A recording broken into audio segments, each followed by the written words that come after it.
So okay everybody, so let's name the chapter first of all. तो क्या है हमारे चैप्टर का नाम? Financial management. ये है पहला part, financial management and business data analytics. Financial management and business data analytics, ठीक है भाई। So this is going to be the name of the chapter, financial management and business data analytics. Okay everybody, अब सुनिए बहुत ध्यान से। As far as the syllabus is concern, तो जैसे मैंने कहा दो पार्ट में डिवाइड किया गया है। पार्ट ए इसको रखा गया है 80 मार्क्स और पार्ट बी इसको रखा गया है गाइस 20 मार्क्स। तो ये जो हमारा सिलेबस है ये इस तरह से विभाजित किया गया है कि जो फाइनेंशियल मैनेजमेंट है वो हमारे सिलेबस में 80 मार्क्स में आएगा और जो बिजनेस डेटा एनालिटिक्स है वो 20 मार्क्स में आएगा। पहली बात क्लियर है? ओके। जहां तक फाइनेंशियल मैनेजमेंट है it's a theory as well as practical paper, right everybody. तो फाइनेंशियल मैनेजमेंट में आपको थ्योरीज भी जाननी है, क्लियर है, और न्यूमेरिकल जो उसके सम्स आएंगे वो भी जानने। What you got to know guys? Theories as well as what? Numericals, ठीक है। ये इसके बारे में हमें जानना है। क्या क्या जानना है हमें? Theories as well as numerical. But as far as the business data is concerned is purely what? It's pure theory. तो 20 मार्क्स में ये पूरा का पूरा चैप्टर किसका है गाइस? थ्योरी का है। याद रहेगी मेरी बात, इसमें कोई भी न्यूमेरिकल एस्पेक्ट नहीं है। तो डेटा एनालिटिक्स किस तरह से किया जाता है, किस रूप में किया जाता है, ये सब इसमें कवर्ड किया गया है। देयर इज नथिंग अबाउट कि कोई न्यूमेरिकल प्रॉब्लम आएगी। बोलो बात क्लियर है? चलिए, तो पेपर का नाम समझ में आ गया, मार्क्स का डिवीजन क्लियर है एवरीबॉडी कि 20 मार्क्स में बिजनेस डेटा एनालिटिक्स पढ़ना है हमें और 80 मार्क्स में। अब चलिए, अब जहां तक हम सिलेबस की बात करें तो व्हाट ही हैज डन, उसने फाइनेंशियल मैनेजमेंट के सिलेबस को 7 मॉड्यूल में डिवाइड किया है। कितने मॉड्यूल में डिवाइड किया गाइस? 7। तो सबसे पहले इन 7 मॉड्यूल का हम नाम जानते हैं, थोड़ा सा इस पे ब्रीफ डिस्कशन करेंगे। क्लियर? देखो मेरी अप्रोच हमेशा से ऐसी है कि पहले स्टूडेंट को पूरा फेमिलियर कराया जाए कि उसे क्या पढ़ना है, कितना सिलेबस है, ताकि वो बाद में कंपेयर करता रहे कि इतना हो गया, इतना बचा एंड ऑल दैट। क्लियर है? उसके बाद जो हम डिटेल में जाएंगे तो वो तो सारी चीजें हम कवर अप करेंगे, राइट। तो एज यू नो पहले हम स्टार्ट करेंगे फाइनेंशियल मैनेजमेंट का पार्ट, क्योंकि इसमें प्रैक्टिकल बहुत है, थ्योरेटिकल भी है, and then we move to the business data. तो फाइनेंशियल मैनेजमेंट टोटल कितने मॉड्यूल है? 7 मॉड्यूल, 7 स्टडी मॉड्यूल, ठीक है, जिसको आप स्टडी मटेरियल भी कहते हो। आइए पहले मॉड्यूल के बारे में जानेंगे, जो लिखता है, नोट करते जाएंगे मेरे साथ साथ, fundamental of financial management. Come on everybody. तो module 1 is what? Fundamental of financial management, ठीक है भाई। यानी जो पहला जो मॉड्यूल 1 है इसके अंदर यह बताया गया है कि फाइनेंशियल मैनेजमेंट बेसिकली होता क्या है, फाइनेंशियल मैनेजमेंट क्यों किया जाता है, फाइनेंशियल मैनेजमेंट की इवोल्यूशन कब हुई, कब ह्यूमैनिटीज को ये रियलाइज्ड हुआ कि हमें financial management as a subject पढ़ना चाहिए। So let me increase your knowledge. पहले क्या होता था, ध्यान से सुनना, financial management was considered to be the part of economics. Clear? पहले जो सब्जेक्ट पैसों की बात करता था वो इकोनॉमिक्स था। क्या था? इकोनॉमिक्स। तो बाद में रियलाइज्ड हुआ, और it was a person by the name mister hovered. Clear? उन्होंने ये रियलाइज किया कि फाइनेंशियल मैनेजमेंट अपने आप में एक संपूर्ण सब्जेक्ट है, तो it should be studied as a separate subject but not a part of economics. तो और आप जानते हो आज पूरी दुनिया में फाइनेंशियल मैनेजमेंट ने सबको क्या कर लिया है? ओवर पावर कर लिया है। आज हम कहते हैं जैसे ह्यूमन शरीर के लिए बैकबोन होती है, वैसे किसी भी बिजनेस के लिए क्या है? फाइनेंस। खुद सोचो ना आप, क्लियर? अगर पैसा ही नहीं होगा तो नथिंग कुड बी अचीव्ड। बोलो यस और नो? तो फिर आप सिर्फ हवा में ख्याली पुलाव बना सकते हो। सुना है ना, building castle in the air. बोलो जी, बात क्लियर है? आप कोई भी काम, कोई भी डिसीजन तभी ले पाओगे when you got money in your pocket, and money begets money. सुना है?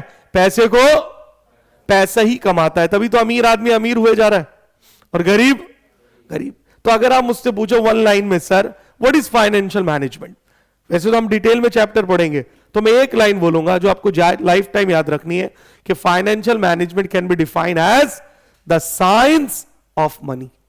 How could it be defined as? Come on everybody, science of money. बस साइंस ऑफ मनी को ही हम क्या बोलते हैं?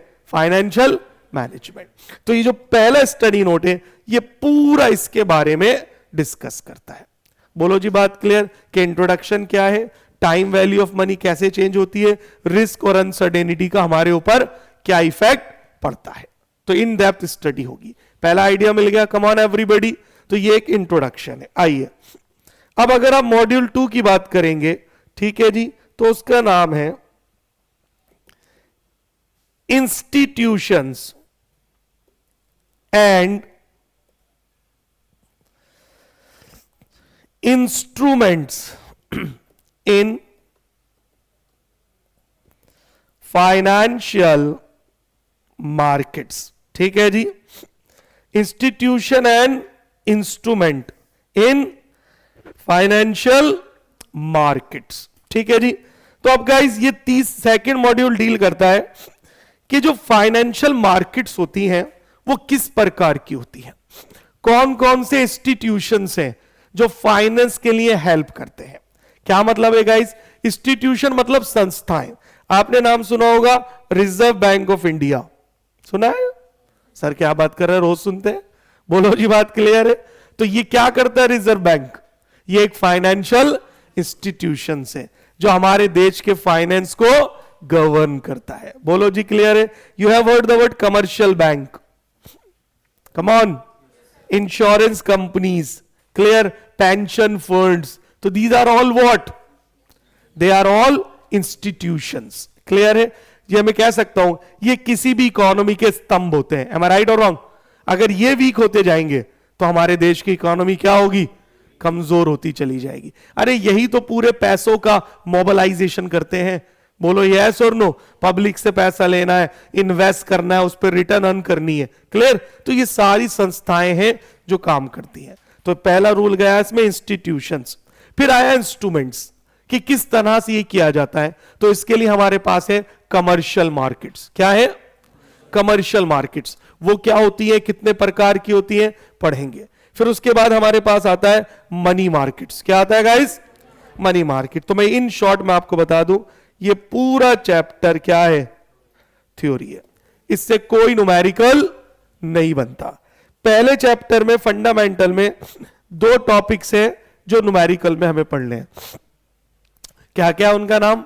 चलो जब डिटेल में बता देंगे। पहला टाइम वैल्यू ऑफ मनी है, दूसरा रिस्क एंड अनसर्टेनिटी है। अभी सुन के भूल जाओ। क्लियर? तो ये सेकंड है institution and instrument in financial market. What is this? It's a pure theory. भाई अब आप फाइनेंस में आ गए हो, आप अपनी कंपनी के लिए पैसा अरेंज कर रहे हो, तो इन सब की आपको संपूर्ण नॉलेज होनी चाहिए। तभी तो आप मार्केट में अपने पैसे को मूव कर सकते हो और उससे रिटर्न अर्न कर सकते हो। क्या यहां तक कॉन्सेप्ट क्लियर है? चलिए, डोंट वरी, अभी नहीं कराऊंगा आपको theory, you will get bore. बोलो यस और नो? अभी नहीं कराई जाएगी थ्योरी, आप बिल्कुल निश्चिंत रहिए। ठीक है, आई नो कैसे करते हैं। ठीक है, तीसरा स्टडी नोट होता है हमारा टूल्स ऑफ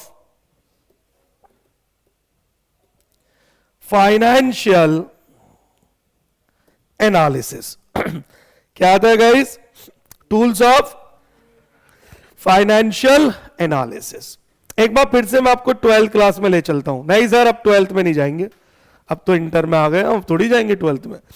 12th में अगर आपने टीएस की बुक से पढ़ा है, सबने वही पढ़ा यार, पूरे दिल्ली पूरा इंडिया उसी से पढ़ता है। तो एक तीसरी बुक हुआ करती थी, statement of financial statement analysis. याद आ रहा है? याद दिलाऊंगा मैं आपको। कंपैरेटिव कॉमन साइज स्टेटमेंट्स, याद आ जाएगा, I know very well, come on everybody. Ratio analysis, याद आ रहा है थोड़ा थोड़ा। कैश फ्लो स्टेटमेंट और फंड फ्लो। जब आप 12 में थे तो फंड फ्लो हट गया था हमारे देश से। आज AS3 के बाद से हमारे यहां सिर्फ क्या है, कैश फ्लो। लेकिन FM तो इंटरनेशनल सब्जेक्ट है ना भाई, हमारे यहां फंड फ्लो नहीं है, दूसरे देशों में तो है, इसलिए हमारे FM में क्या रखा गया है, फंड फ्लो। कैश फ्लो और फंड फ्लो कंफर्म रखा गया है। बोलो जी, बात क्लियर है।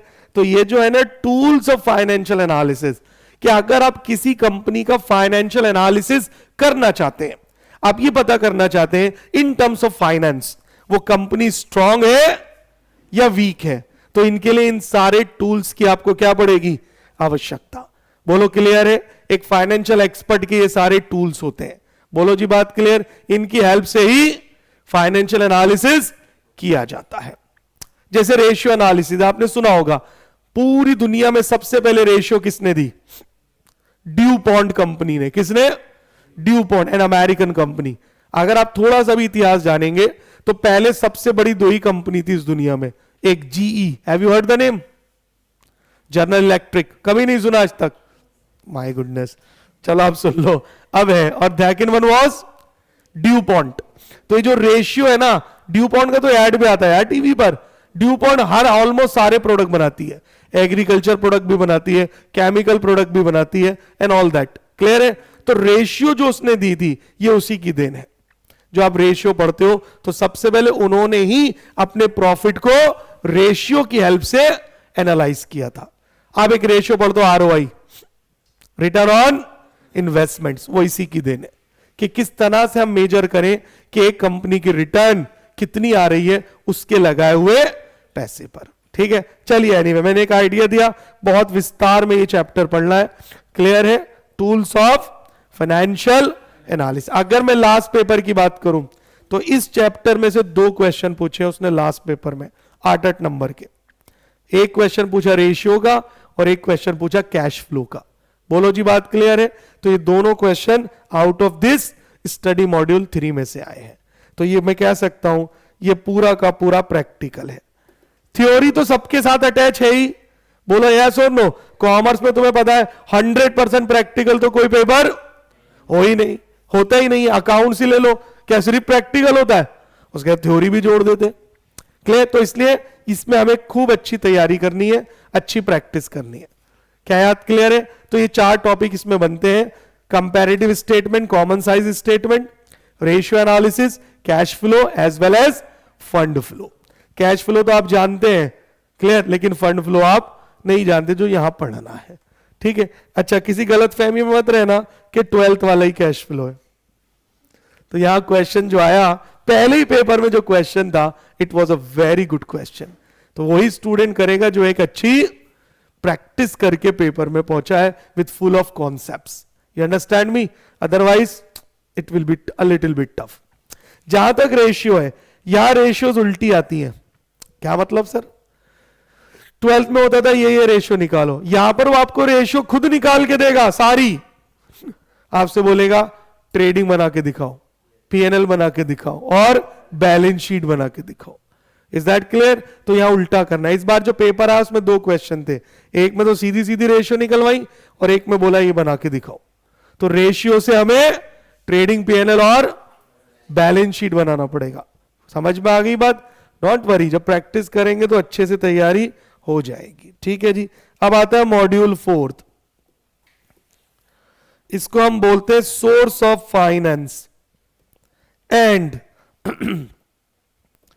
Cost of capital.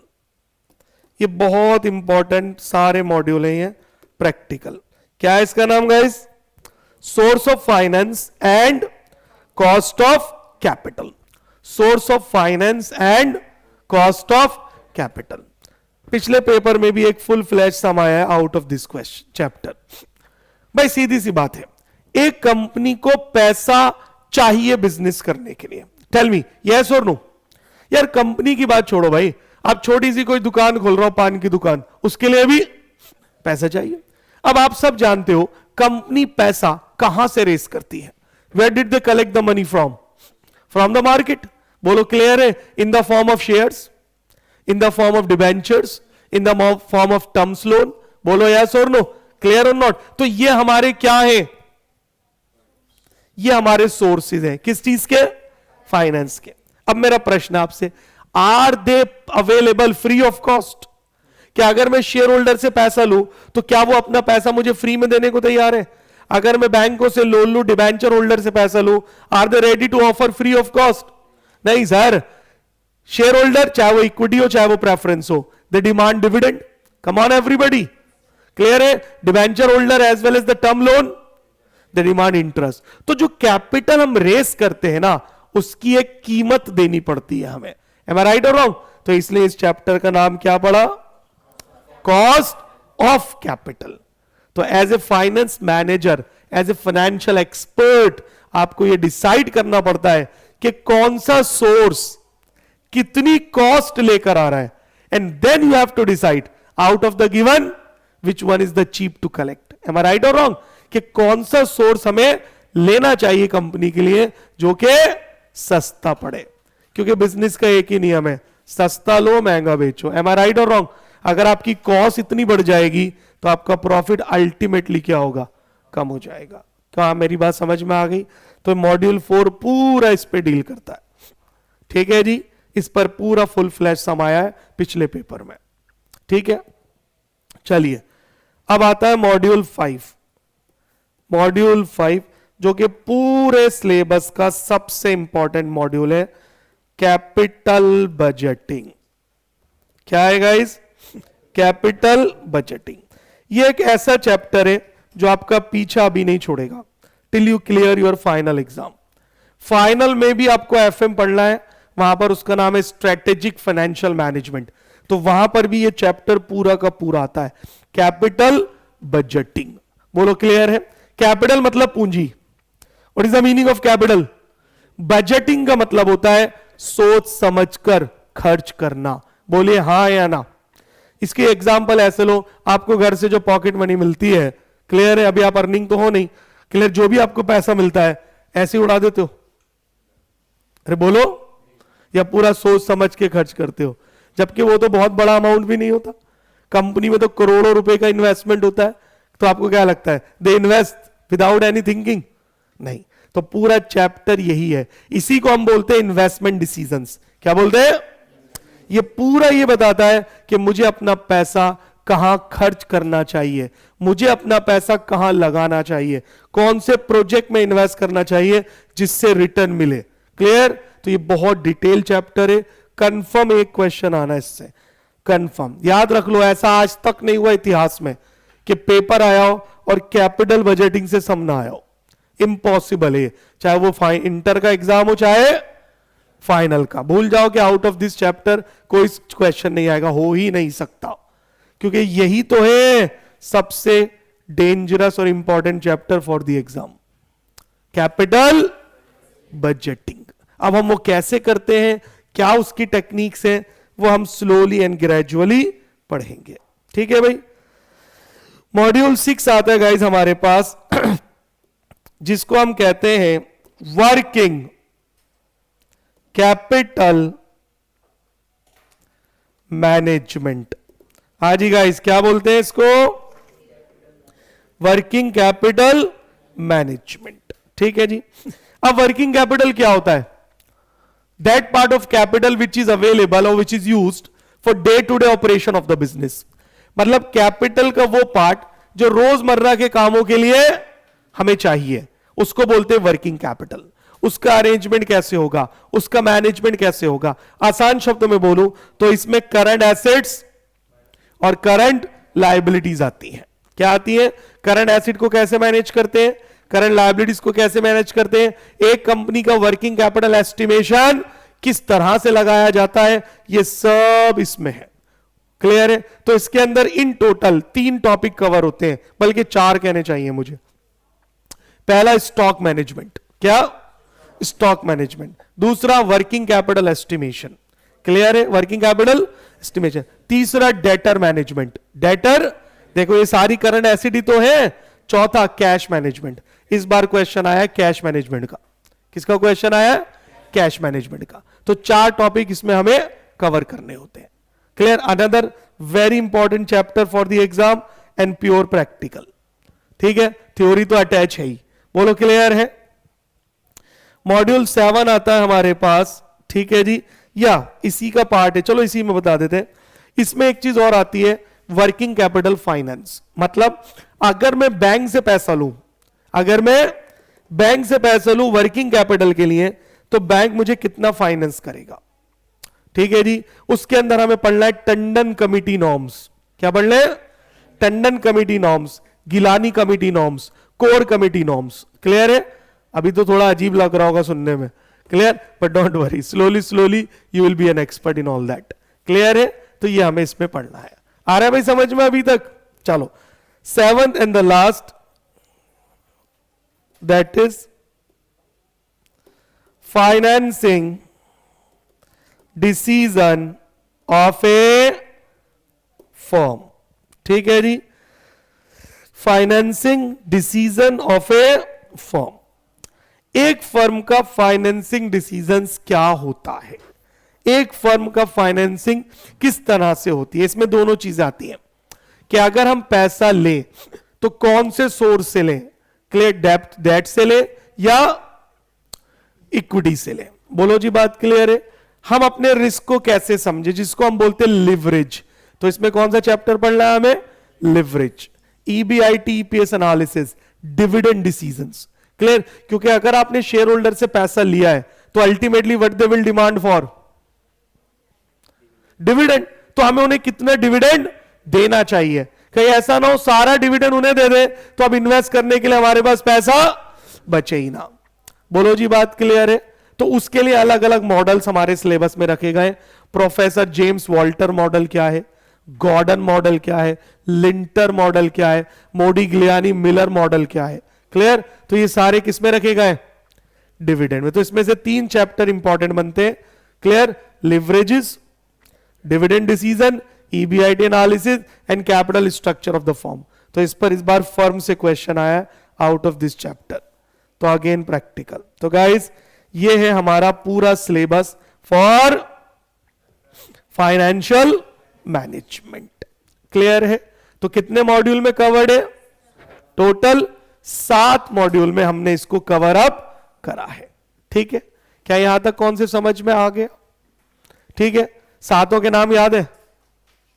पर अभी याद नहीं है, अभी धीरे धीरे याद हो जाएंगे। चलो, आज कुछ नहीं तो इतना तो सीखेंगे कि एफएम के टोटल 7 मॉड्यूल है, प्रैक्टिकल थ्योरेटिकल दोनों हमें क्लासरूम में कवर अप करने हैं। ठीक है जी, 80 मार्क्स का हमारा एफएम आएगा। कितने मार्क्स का?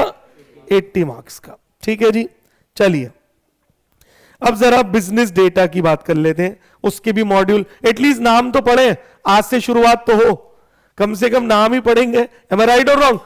चलिए, तो अब आप हेडिंग डालिए business second part, business data analytics.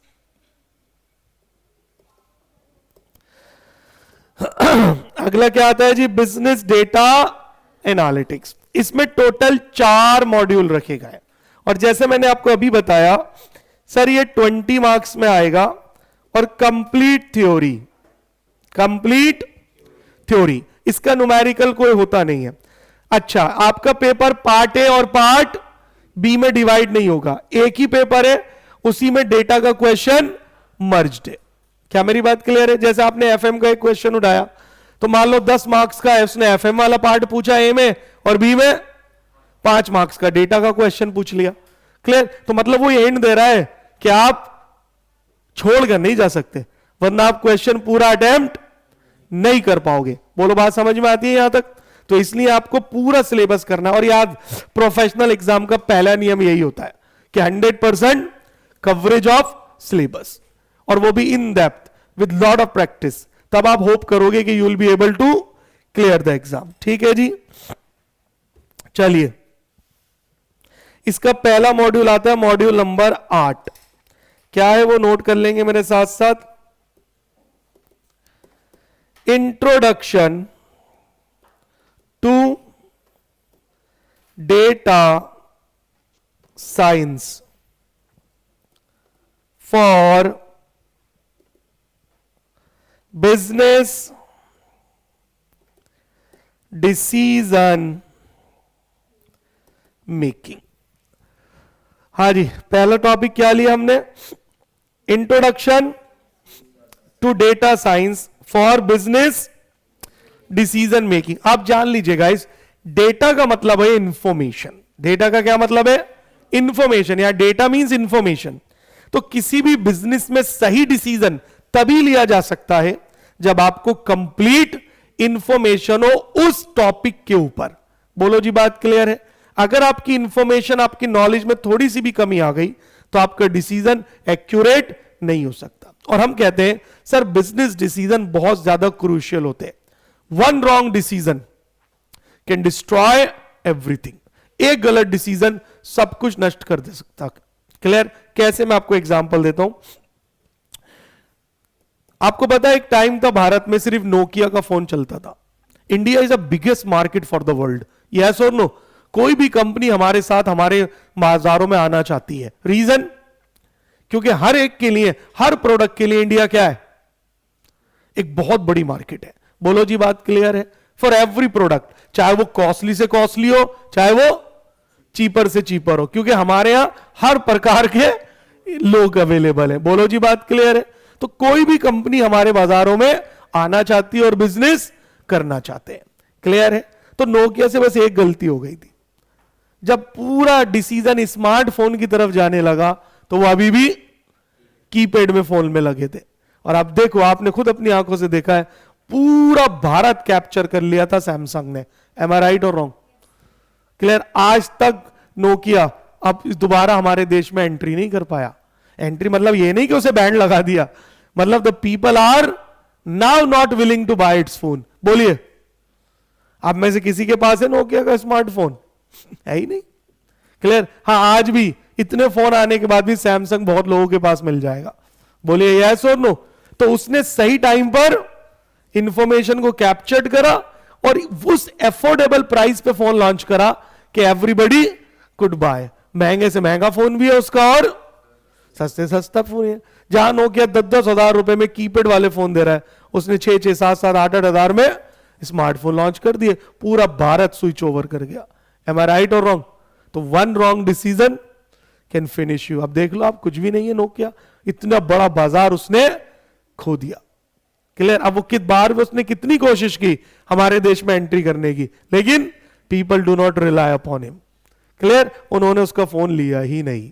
क्या मेरी बात समझ में आती है? तो सही समय पर सही जानकारी को कैश कैसे करना है, this is all about business. ठीक है जी? तो ये इसमें डील करता है। इसमें ये सारी चीजें यही बताएंगे कि कैसे इंफॉर्मेशन को आप अपने अकॉर्डिंग एनालाइज करो, फिर उसे अपने बिजनेस के लिए यूज करो। क्लियर है? तो ये पूरा टॉपिक उसी में डील करता है। आइए, स्टडी नोट नंबर 9 आता है, data processing. Data processing comma organising comma cleaning and validation. क्या है चैप्टर का नाम? Data processing, organising, cleaning and validation. बोलो जी, क्लियर है? ये आता है हमारा मॉड्यूल नंबर। अभी मेरा उद्देश्य सिर्फ आपको इनके नाम से फेमिलियर कराना है कि अभी स्टूडेंट को यह भी नहीं पता कि हमारा चैप्टर के नाम क्या क्या है। बोलो यस और नो? तो एटलीस्ट सिर्फ नाम मुझे जानने हैं। एक चीज तो सीख ली मैंने, टोटल 11 मॉड्यूल है। बोलो, आज से पहले पता था? किताब तो महीनों से हमारे पास, लेकिन हम पढ़ते तभी हैं जब जरूरत पड़े। जिसमें से 7 एफएम के हैं, 4 बीडीए बिजनेस डेटा एनालिटिक्स के हैं। एफएम 80 मार्क्स का है और बीडीए 20 मार्क्स का है। पेपर अलग अलग आएगा, पेपर मर जाएगा। टोटल 8 क्वेश्चन, पहला कंपलसरी, 7 में से कोई से 5। 2 क्वेश्चन आप अपनी इच्छा अनुसार छोड़ दो, जो जो आपको बेकार लगते, मुश्किल लगते उन्हें छोड़ देना। क्लियर है? चलिए, तो अब 9th स्टडी मॉड्यूल कौन सा हुआ guys? Data processing, organising, cleaning and validation. 10th data presentation,